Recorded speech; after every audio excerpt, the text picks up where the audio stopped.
السلام عليكم. لو بتشوف الفيديو ده دلوقتي اتمنى منك لايك وكومنت وسبسكرايب للقناة علشان هنزل فيديوهات باذن الله جامدة جدا ومهمة جدا.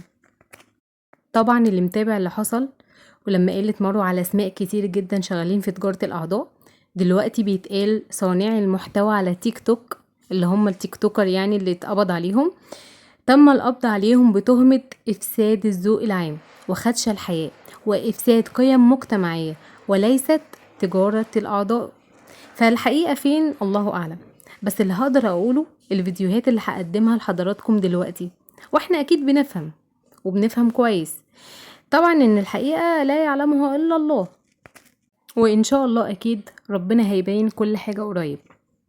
بس أتمنى منك لايك وكومنت وسبسكرايب للقناة علشان ان شاء الله الفيديوهات زي ما قلت لكم هتبقى مهمة جدا وهتفيدكم جدا بإذن الله. انت واخد بالك تاكله وتشربه وراح جابت له بردك نفس السيناريو اللي احنا شايفينه، يعني نفس السيناريو اللي احنا شايفينه. راح جابت له هدوم وبنطلون وضحكت على الواد، والواد بقى مش مصدق نفسه. الولد كلموه في الموضوع، الولد كروان ده على قد ما هو دماغه رايحه منه على قد ما هو ذكي. قال لهم لا، قال لهم انا مش هبيع يا ابني، دي حته صغيره، ده ناخد زي ما الافلام كده اللي هناخد الانترلوب وهتعيش زي الفل. قال لهم لا، ده الانترلوب ما ينفعش يتباع كده، نفس القصه. طب ازاي بقى عشان الولد ده ما يطلعش يفتح لايفات ويرمي كلمه من هنا وكلمه من هنا نحبسه ازاي؟ في نفس الوقت اللي كان فاتح لايف مع مداهم طلعوا واحده من عندهم بردك. بص قالت ايه البنت، اسمع بسرعه. انا صاحبه مين؟ هقول لك تعالى اقول لك انا صاحبه مين وصاحبتها حبيبتها قوي. عملت الناس كلها انا الشبح حبيبتي، انا الشبح. وراح شاتم الولد، راح شاتم قال لها دي فلانه فلانيه دي فيها وفيها وفيها وفيها. ليه شتم بقى؟ عشان هي مكلمه على موضوع الاعضاء. انت واخد بالك؟ قال لي في فرصه ان انا اقدر اقوم بيك بان انت اتشهرت بيا وشتمتني. ما هم كانوا عايزين كده من بدري، والمحامين ما شاء الله بقى في القصه. طيب الحقيقة فين؟ زي ما قلت لكم الحقيقة لا يعلمها الا الله، ولكن احنا مش اغبياء، احنا علينا ان احنا بنشوف وبنفهم، ولكن الحكومة طبعا والقضاء هو اللي بيقرر. طيب مروة قالت كده ليه وهي مستفيدة ايه او ايه اللي حصل؟ الله اعلم. طب يا ترى مروة قالت كده من دماغها ولا لتغطية حاجة معينة؟ برضو الله اعلم.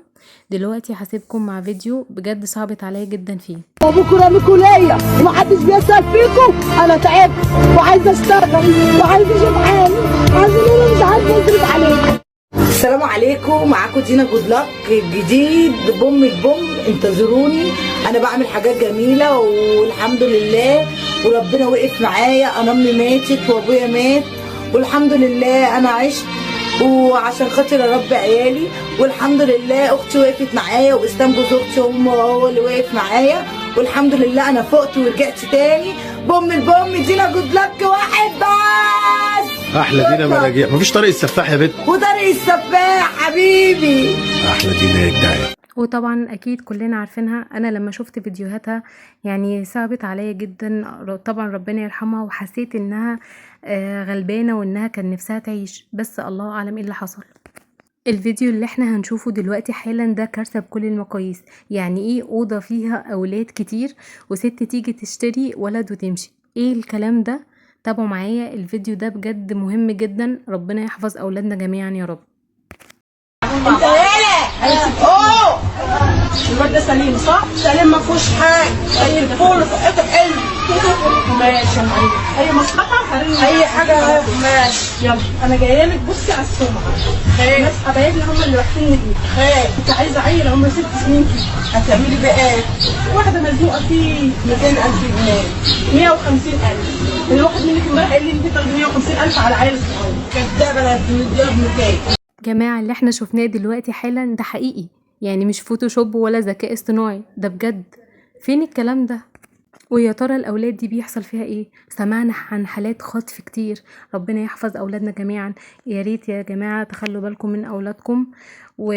ولو عجبك الفيديو اتمنى منك لايك، ويا ريت تقولي رايك بكومنت حلو، واشوفكم في فيديو جديد باذن الله. باي باي.